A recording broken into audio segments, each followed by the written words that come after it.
আজি ভাবিলোঁ ৰাতিৰ ভাত সাজ লোকেল মুৰ্গীৰ সৈতে খাওঁ বুলি। এয়া দেখিছেনে, বৌৱে একদম ষ্টাৰ্ট কৰি দিলে দেই মুৰ্গী চাফা কৰাত। আৰু পোৱালিটোৱে দেখিছেনে কেনেকৈ মাকৰ পিঠিত উঠি কেনেকৈ খেলি আছে ইমান ধুনীয়াকৈ। আৰু বৌৱে এইবিলাক কামত একেবাৰে এক্সপাৰ্ট দেই, অকণো মানে এলাহ নকৰে। আৰু এইপিনে কাটি মেলি আজৰি হৈ গ'ল।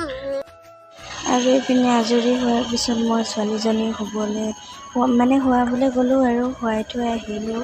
শুৱাই থৈ আহি মেলি ময়ো কামত লাগি গ'লোঁ আৰু নহ'লে তাই কাম কৰিবলৈ নিদিয়ে, তাই যদি উঠি থাকে। সেইকাৰণে মই শুৱাই থৈ আহিলোঁ। আৰু এইপিনে বৌৱে মছলা পিচি আছে। আমাৰ যিহেতু মিক্সি নাই সেইকাৰণে শিলপতাতে পিচিছে আৰু এইপিনে মই কাটি ৰেডি কৰি ল'লোঁ আৰু কেৰাহী পাতি ল'লোঁ।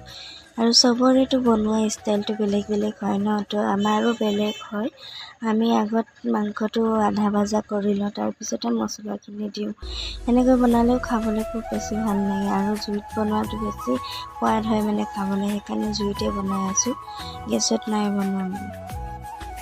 আৰু কি হয় জানেনে, সদায় ডেইলি এটা এটা মুৰ্গী হেঁপাহে ধৰি লৈ যায় মানে। সেইটো কাৰণে ভাবিলোঁ হেঁপাহে নিয়াতকৈ আমিয়ে খাওঁ বুলি এটা এটাকৈ মুৰ্গী নি খতমেই কৰিলে। আৰু এইপিনে চব্জি হৈয়ে গ'ল আৰু মছলা দিলোঁ, পানী দিলোঁ। আৰু লোকেল মুৰ্গীটো জোল জোলকৈ অলপ খাব লাগে, তেতিয়াহে ভিটামিন পায়। আৰু চব্জিটো হৈ গ'ল আৰু মই ভাত বাঢ়ি ল'লোঁ। এইপিনে কেনেকুৱা পালে ভিডিঅ'টো চাই কমেণ্টত জনাব দেই। আৰু আজি ভিডিঅ'টো ইমানতে, বাই।